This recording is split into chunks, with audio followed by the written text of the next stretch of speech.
All right, guys, so today we're going to be breaking down this deep throw here by Lamar Jackson. We're going to talk about his mechanics on this throw and how he kind of leans out of this throw just a little bit, and this is something you guys can improve on. So you see here when he takes this drop, how it's a quick hitch, right?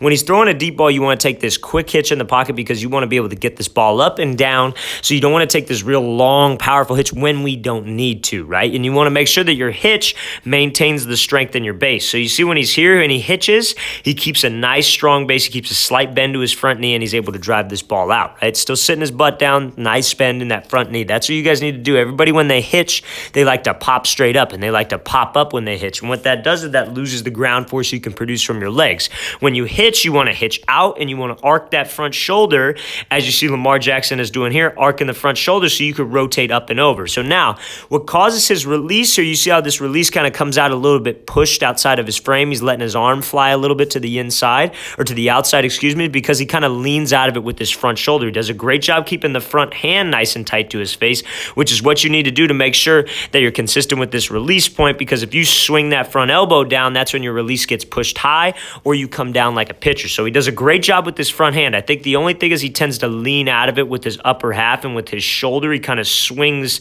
You see how his body, and it's slightly too, but slightly makes a difference. See how his body's kind of turned to the inside here, and this is a common problem guys have on their deep ball. They swing their shoulder around, and now for Lamar Jackson, it's a slight swing. It's not like it's a huge deal for him. Some guys like to swing and their whole body's turned this way, right? So make sure that's what pushes your follow through out, and that's sometimes why you miss a cross. And you see when he releases, he kind of comes across his frame a little bit, and that wrist kind of turns this way. That's because he just leaned out of it with his shoulders a little bit, right? Now, obviously he's got a very strong arm. Obviously he's a good quarterback, but I'm just saying for you younger quarterbacks that really like to swing your upper half, that's what happens to your follow through. It's just on a much bigger scale. Let's watch it again one more time. Great job here keeping a good base. Great job with the front hand. Just when you swing that shoulder around, that's what causes your release to kind of come across.